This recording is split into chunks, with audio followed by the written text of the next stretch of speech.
Hey, Hey, everybody. Welcome to the Mary And Jerry. podcast. Where we I talk- thought we were going to do that together. No, it's always you go first, then me. Okay. As you remind me, it's the Mary and Jerry podcast, I not didn't the Jerry name it. and You Mary. named it. Whatever. Hi, welcome to the Mary And Jerry, podcast. where we talk about Faith, order of introduction, family, bacon, and all the things. and everything in between, where no topic is off limits. Or scripted. Ever. Ever. So today's podcast, we're going to talk about the 5 top questions that college students ask about Christian marriage. Why are we talking about this, Jerry? Because last week we had the opportunity to go speak to the local college Catholic campus ministry A group university here in our town. about a marriage. And this is one of those situations where you go in and you're like, okay, so we talked to the young man Who was planning the who's event. planning. It's like, what do you want us to talk about? Marriage. Okay, well, what about marriage? Marriage. No, I said, okay, do you want to talk about our redemption story? Do you want us to share our witness? Do you want us to go into what is covenant versus contract? Do you want us to go into the marriage vows? What part of marriage And do what you did want he us to talk say? about? He goes, I want you to talk about marriage. He's like, yes. All of it. I'm like, seriously, dude? Well, that's like a really long I'm like, conversation. dude, we got like an hour and I know what the attention span of the average college student is. Anyway, so we went in with this idea of we did research We together. had a plan. We had a plan. How'd that go? And well, the Holy Spirit just took it sideways, which is why we're actually using our Okay, we're going to original blow that up and we're going to do something else. That's which is pretty why much we're what- actually using our original plan for today's podcast because It didn't last it didn't long last there. long with them, and they started asking questions, and then we just really were in the moment with them, and we were very open and very honest and very we were vulnerable. in the moment. What that meant was, oh my gosh, what are they going to ask next? I had no idea, but they asked some really good questions. Of course they do. Yeah. So we're going to go with the safe and easy route today. It's because you guys cannot ask questions in real time, and we're okay with that. We're okay with that. So today we're going to talk about what the interwebs gave us as the top 5 questions that The college interwebs? students, yes, the top 5 questions, that college students Mm-hmm. ask about Christian marriage. Okay.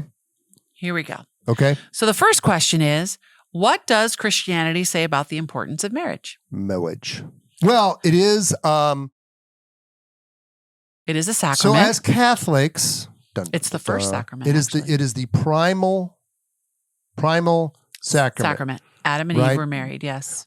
Right? It was the first sacrament, primal marriage. So in a sense, as our deacon likes to expound upon, our deacon friend, all the other sacraments more or less derive from that marriage. marriage, Because yes. marriage is a covenant, Mhm, right? mhm. So when we used to have this discussion with our confirmation kids, with our high school youth ministry, with college kids, with people in marriage prep, with pretty much anybody, we're like, okay, what's the difference between a covenant and a contract? Correct. Because a lot of them are like, oh, well, marriage is a contract that two people enter into. It's like, no.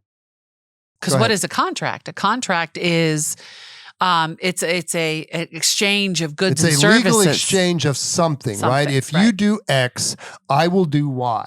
Right. And it's not lifelong. It's not It's transactional. it's transactional. It's not And it covenantal. can be, I'm done with this. I'm going to Yeah. get out of this I'm contract. no longer feeling it. I need to get out. Right. A Yeah. covenant, however, starts back again with the very first. With Adam and Eve. With Adam and Eve. It is a relationship basically between the Lord and his people, in Mhm. this case, Adam and Eve, that basically binds them together where they Serve one another. serve one And serve the another, right? Lord. As our friend, the deacon again says, marriage, everybody's like, oh, marriage, it's a great feeling. I'm in love. I'm it's in such love. a great feeling.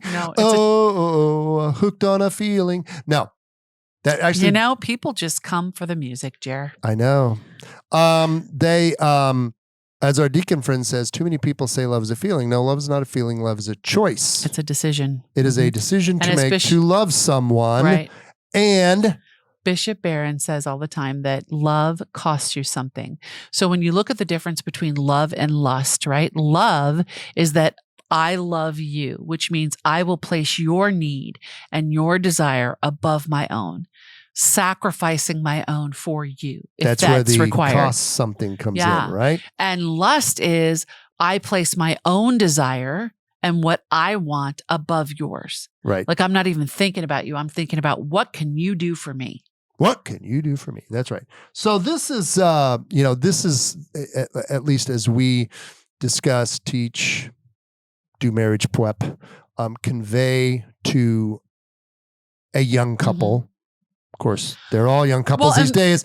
Marriage is not something to be taken in lightly. Because, as Catholics, we believe that it is till death do you part.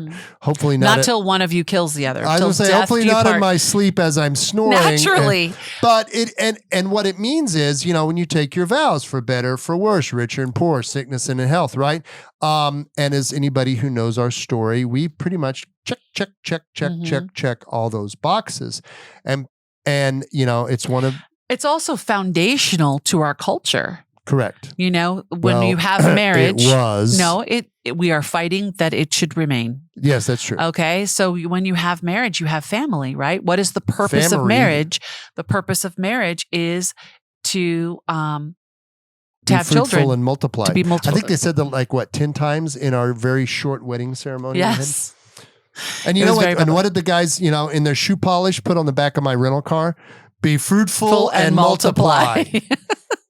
But the whole point is that it creates the foundation of a family, right? It's for children. We get married so that we can have children. So and it's a sacrament. So hopefully that answers the question of what does Christianity say about the importance of marriage? It's super duper duper important. There you go. That's theological. Super duper duper duper. Okay, important. Yeah, there you go. That's very theological. So the second question is, how does Christianity define the roles of husband and wife within marriage? Ooh, that's a fun one. Now, you actually talked about this with the college kids, and I think you surprised a few of them with that famous verse from Ephesians about the submission. Right. Okay. So, don't quote. Oh gosh, I should have had the Bible verse ready to go. I apologize that I didn't. It's the submission right, verse, that wives submit to your husbands. Husbands love your wives as Christ loved the church. So what does that mean? Okay, so the church defines the roles of husband as protector and provider. So that means Jerry is to love me as Christ loved the church. What did Christ do for the church? Christ died. He gave his life. He gave everything he had for me and for Jerry. And so if he is to love me, we've talked about this before. Yes. If he is to love me like Christ loved the church, then he is to die for me. And what does that mean? That means every day he walks out this door and he goes to a job and he works a job. He comes home. He starts his second job, which is as, husband, father, podcaster, grandfather. and he protects me and provides for me. My job as wife is to submit, to go under his mission. Submission means under his mission. So if his mission is to love me like Christ loved the church, then why would I not be okay with that? Right? A lot of women get really stuck in, I'm not submitting to no man. I'm not I'm not giving up myself for him and all of that. And it's a complete misunderstanding of what the teaching is about. I am to support you. I am to be under your mission. And if you are loving me as Christ loved the church, then heck yeah, I'm mission ready. I'm on board with that. You are mission ready. Dun, dun, dun, but dun. what another way that they look at it is the man is the head of the home, right? Provision, providing, protecting, and the woman is the heart because she is the one that literally is made to hold another human being within her. Okay. So, there's that great movie that we love, My Big Fat Greek Wedding. And there's a moment before the main character gets married where her mother is talking to her about marriage. And this is a very independent woman. She wants to work. She wants to do all outside the home. She's, very independent. And she's really struggling with this idea of, I'm supposed to go home and be barefoot and pregnant all the time, which is, again, a misconception. And her mother looks at her and says, remember The man is the head, but the woman is the neck, and she can turn the head in whichever direction she desires. That has pretty much been your mission statement of life, isn't it? Right. But here's the thing. I'm responsible for that. Yeah. Yes, you are. Like if I turn you away from God, I got to Mhm. answer for that. Yep. Or if you turn me toward tofurkey, you will have to answer for that as well. I'm just saying. Very true. But anyway, so Mm. when it comes down to the actual things that men and women do within the home, I think that is a conversation you have with your husband. I think you figure out, what works best for your family and your family dynamic. Right. Because we've been in different seasons in our home where Jerry has been able to assist me around the home when Courtney was very ill. But there's also been times we've been on deployment and it was completely up to me to do the things. So I think that is a conversation. I'm not even dipping my foot into that pool because I think if you love your husband and you love God and you're doing your best, then go you. Go you. There's so much out there in the world, so much negativity of, if this woman does that or this woman does this and that's not Christian and that's not Catholic and that's not this and there's just so much judgment. And I say to that, my friends, remove the plank from your own eye before you try to remove the splinter from mine.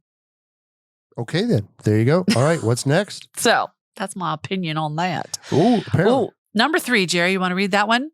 What are the Christian views on premarital sex and cohabitation? Oh, this is a fun one. So we do. Okay, so this is my fun moment. So again, I think we've already shared the story that you want to share. Which one? The milk, the answer. Yeah. Okay, but I'll share it anyway because I love it.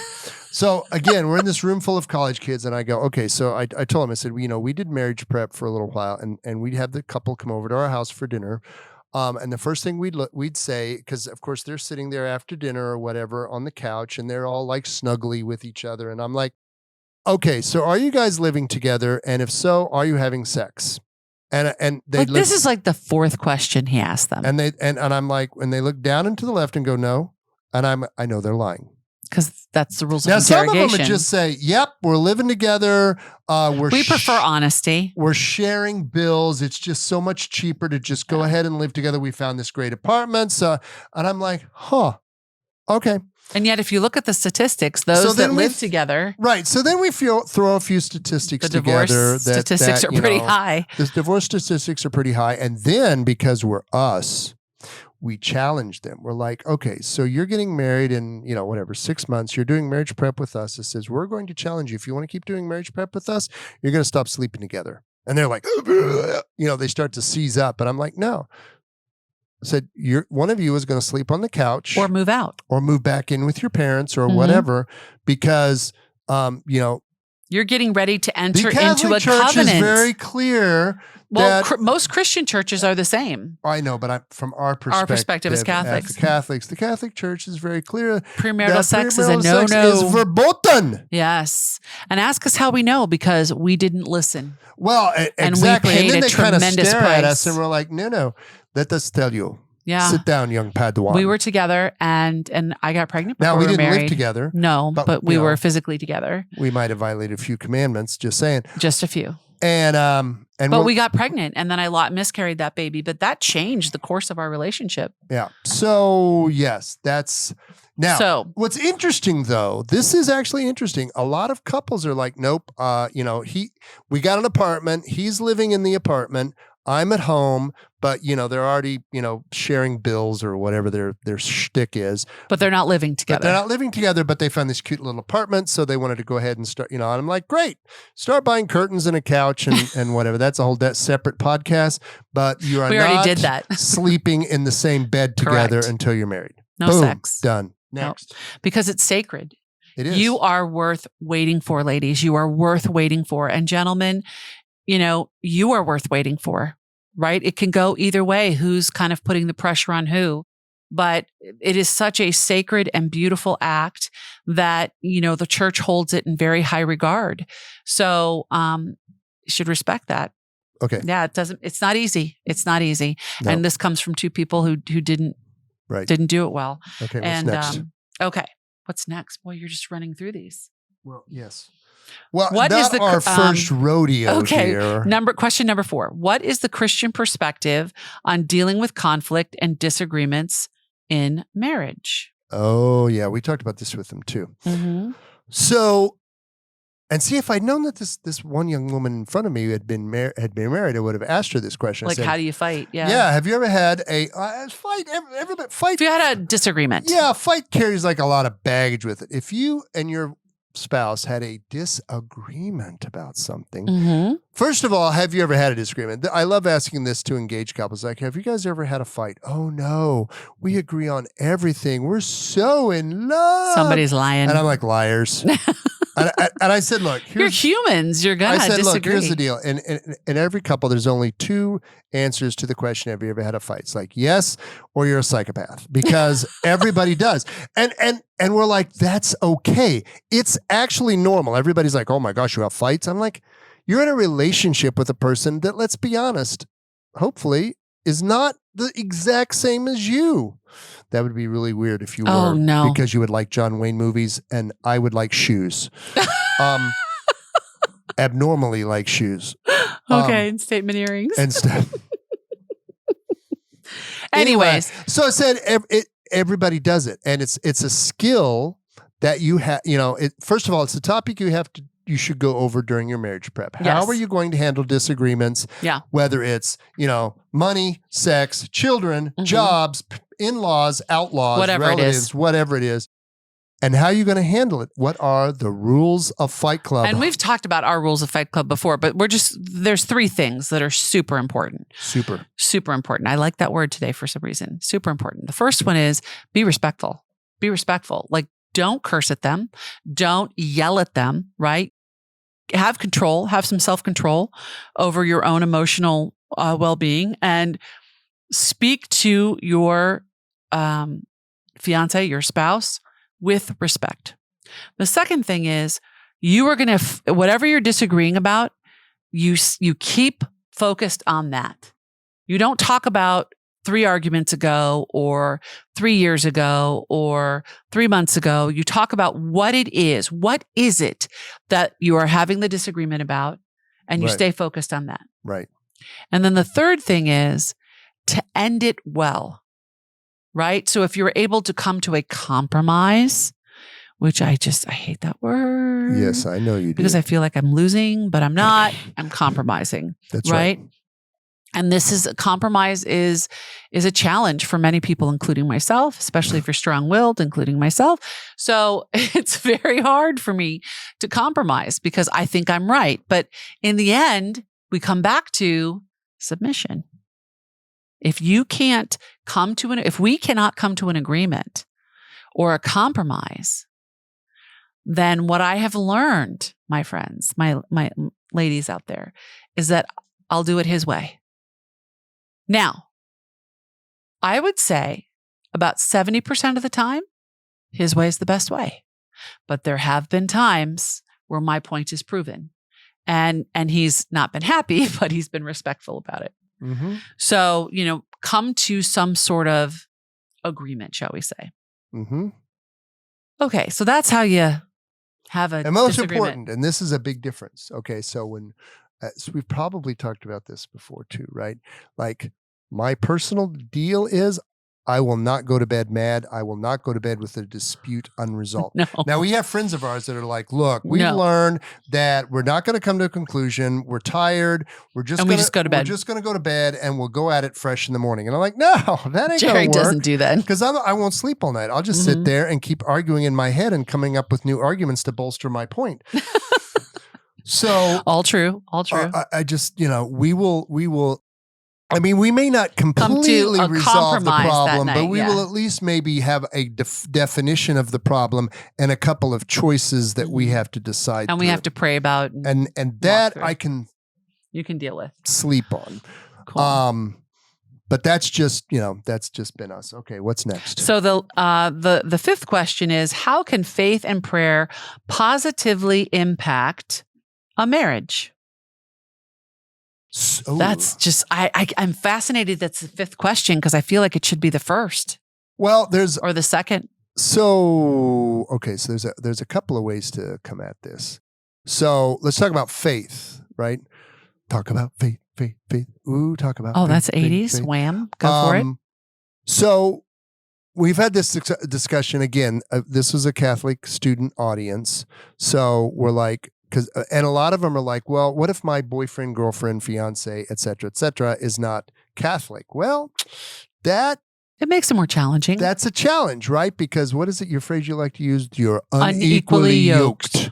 But I mean, it doesn't necessarily have to be, Catholic and not Catholic. I mean, if you have somebody who's a very strong Baptist who's marrying a Methodist. a Methodist. I mean, whatever the situation is, this is definitely one of the things that you need to discuss if you are considering or in the process of entering into marriage. Mm-hmm. How are you going to raise the kids? How are you going to raise the kids? Mm-hmm. What is your faith life going to look like? Now, your faith life is supported. In order to have faith in something, you have to know them, right? In order to know them, what do? You have to be in conversation and be in relationship with them. So God's number one desire with us is to be in relationship with us. What does that mean? That means you got to pick up this thing called a Bible, all right? The Bible, basic instructions before leaving earth. That's what we used to call it in youth ministry. The Bible is God's love letter to us. It is the story of his pursuit of us. So if we want to know what God thinks about us, we open up the Bible, right?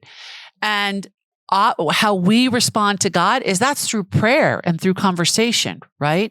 So you have to have a daily prayer life. You have to have it. And it's so important in a marriage. Like we had kind of been kibitzing and, there's a lot of things going on in our life right now. And sometimes we can be short with one another. And so last night we were kind of short with one another. Well, we went to bed, woke up this morning, and we were still being short with one another. And I looked at him and I said, okay, we can't, let's stop, time out, stop. What's going on? What is stressing you out? What is stressing me out? Why are we being short? And then we kind of figured that out. This was only like a 5 or 10 minute conversation. We figured that out. And then we did morning prayer together. And by the end of morning prayer, it was like everybody had taken a deep breath. And we were like, we made a plan to go to confession this week. We talked about, how we could help each other have a better day, that I talked about earlier. How can I make your day better? Right? So how important is a prayer life and a prayer life between husband and wife? Incredibly important. Transformation happens with prayer. Tremendous internal transformation, which leads to outward transformation of the marriage. So it is and also to be in a sacramental life together, to be able to go as Catholics and receive the Holy Eucharist together, to go to Mass together, to participate in the sacraments together, to teach your children, to bring them along in your sacramental life and begin their sacramental life. These things are so important in a marriage, especially a marriage, a covenant, a Catholic marriage that starts with the Mass, that starts with those promises to one another. That covenant. Dun, dun, dun. Yeah, that covenant, which is not a contract. Mm-hmm. Correct. I know. So those were the top 5 questions that college students ask about Christian marriage. Yeah, I'm trying to think what that other question was about. Somebody asked, and it wasn't one of the top 5, but there's the kid in the back. Which one? There was the kid in the back. Boy in the back. When he asked about separation, or the other one that asked about, I don't know.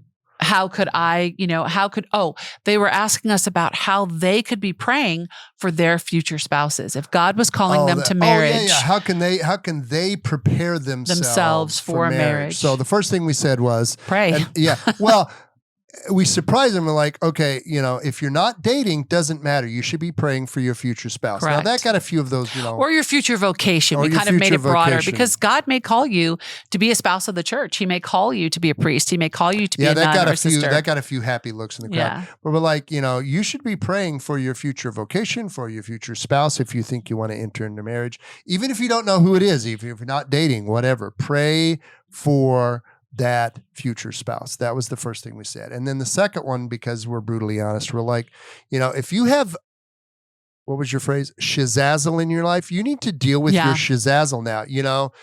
What was it you tell them is there's nothing, you said to the young ladies, there's nothing sexier than a woman who's confident. Yeah. A woman who is comfortable with who they are. Yeah. Right. So that means they've done the therapy. They're doing the therapy. They're figuring out if there's any woundedness in their life, which name a person that doesn't have woundedness, that they're taking care of it sacramentally. They might have a spiritual director, whatever.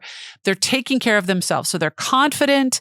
They're, it totally left me. They're comfortable being alone. being alone. They're comfortable with who they are, and they're nurturing. Right, to these young ladies. When we show up as our full feminine self and our full feminine genius, and we bring that nurturing aspect of our personalities that is God-given into a relationship, it's a game changer. I'm not Jerry's mama. I'm not going to take care of Jerry the way his mother did. I'm his wife.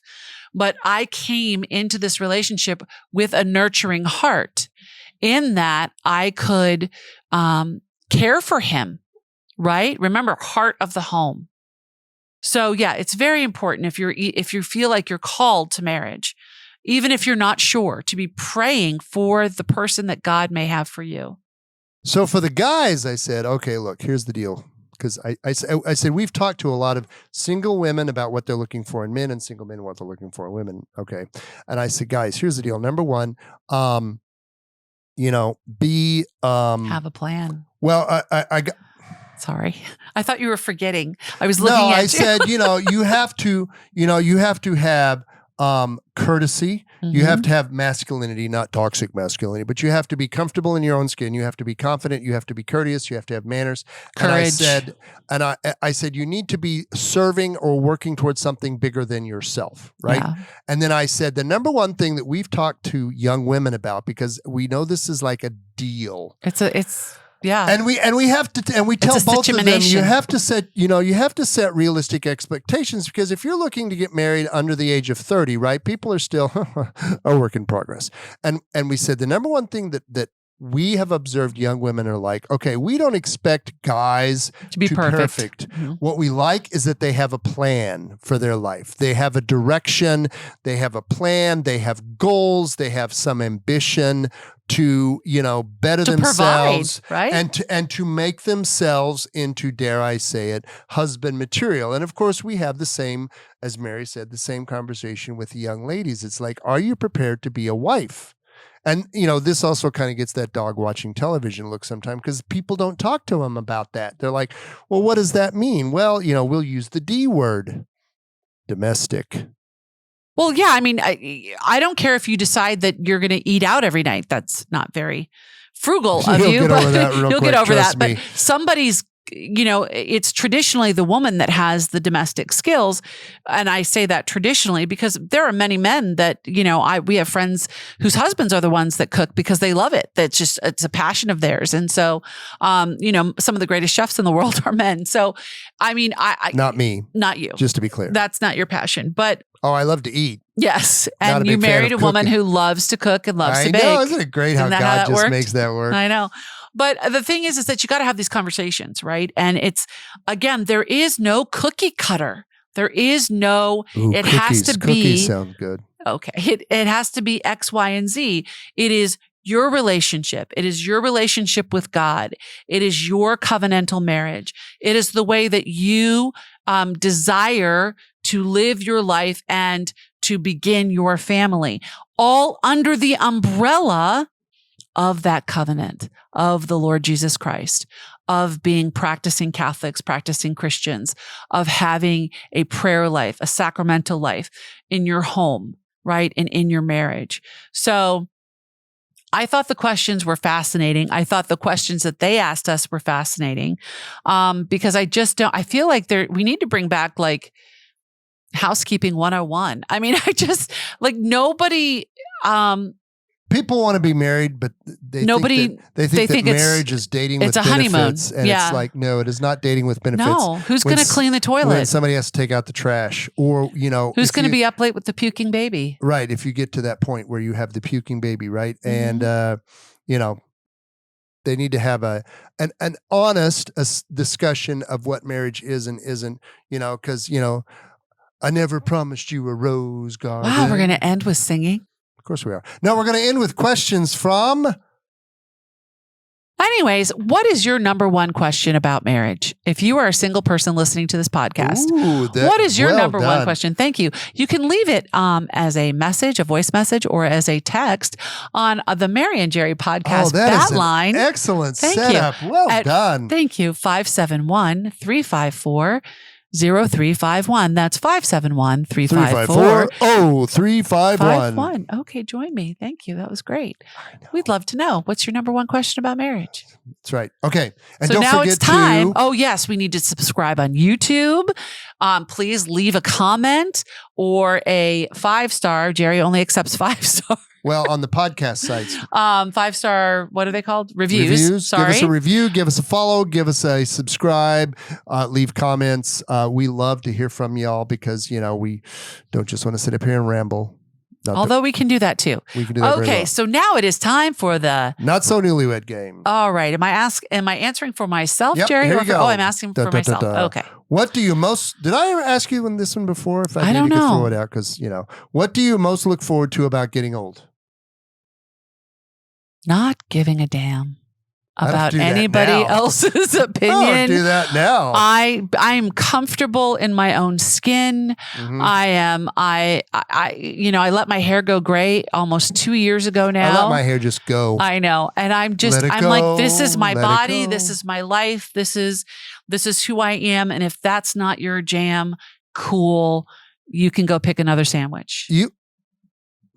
Jam sandwich. I don't know if that makes it funny or not. You have totally embraced the suburban lumberjack, haven't you? I have. Well, I've always been a suburban lumberjack woman, but yes, I've totally embraced it. I fearlessly, it's comfortable, fearless and bold.